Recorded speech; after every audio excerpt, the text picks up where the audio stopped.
Good morning guys. For today's video andito na naman ako sa Baguio. Kasama ko yung aking pamilya ulit. So nakaraang linggo nasa Morong tayo. Ngayon Baguio na naman. Kami po ay pupunta ng Atok, Benguet. So andito kami ngayon sa Pine Breeze Cottage. Papakita ko sa inyo guys. So guys, ito yung Pine Breeze Cottage. Ang gaganda ng mga flower nila guys. Press na press. So dito guys may mga kubo-kubo na pwede kang mag-stay dito for one night. Ang pagkakaalam ko is 1,000 yan. Ayan yung mga kubo na yan guys. Pwede yan. So ito yung reception area nila. So libot pa tayo ng konti.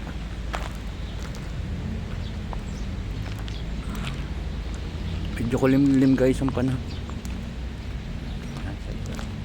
So yung anak ko doon nag-stay sa kubo na yun. Sumunod lang kami. Maganda ng bulaklak kasi yan.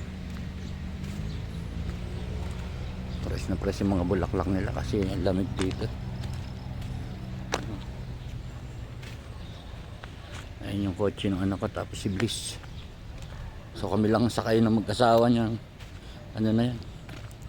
So pakikita ko sa inyo guys yung ilang part dito sa Baguio na napakakapal ng bahay.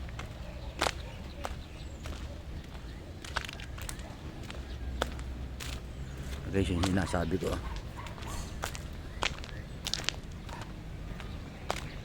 tuktok na guys, may bahay pa yan guys. Yun yung mga kabahayan dito ng iba sa bahay. Tayo nyo ba?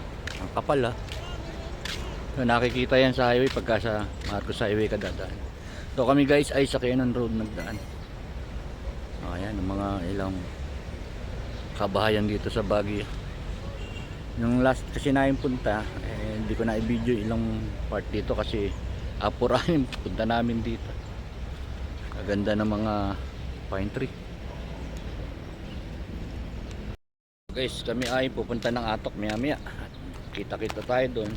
At magbablog pa ako ng ilang part ng Atok guys. Pare.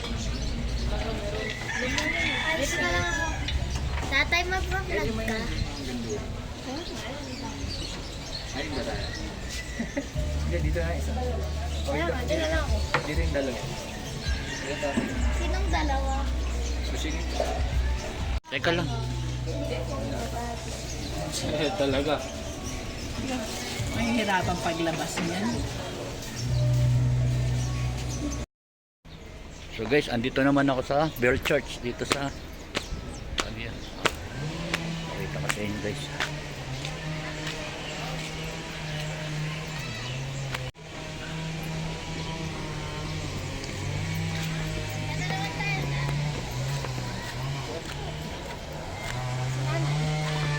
Wait lang na.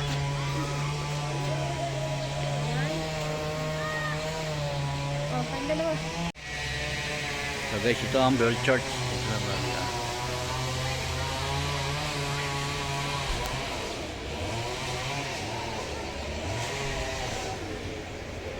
ayun, may mga akyatin guys doon. Ayun.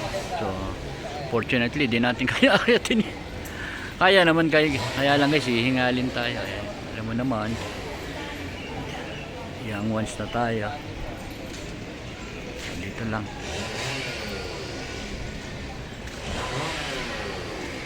Guys, sa kabila naman puro bahay. Ang tataas ng bahay guys. Pero magugulat ka guys, may karsada pa dyan. Yung iba ayun, palakad lang.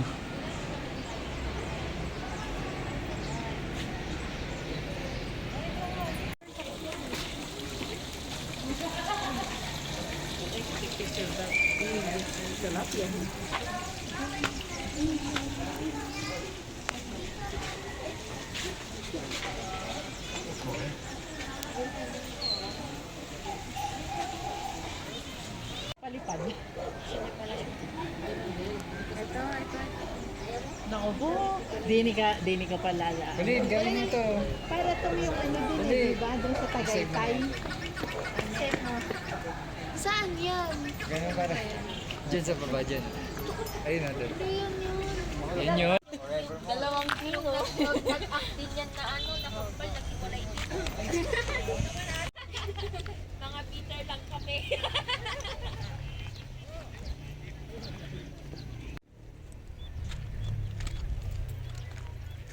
So guys, andito naman na kami sa strawberry farm.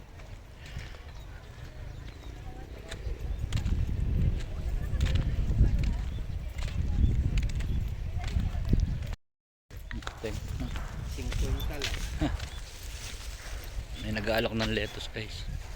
Ito kasi inyo binili natin. 3 piraso daw yan. 50 pesos. Yung kalaki yung hawak ni boss. Okay lang ba boss na ma-video? Sige lang. Guys, ito yung strawberry farm. Yung ating mga kababayang lokal ayan. So, yan ang tinda nila. Tatlo yan. Okay.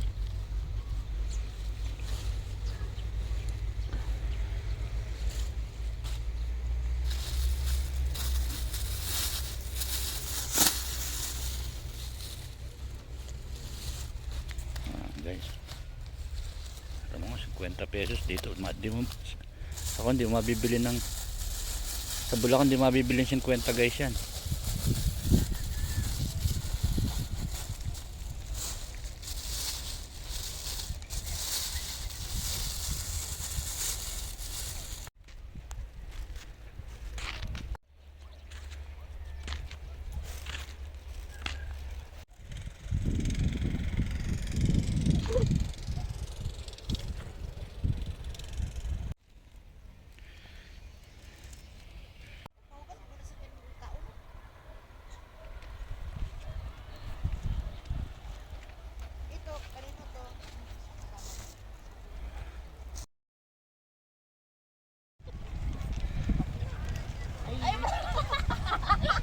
Ay, nako.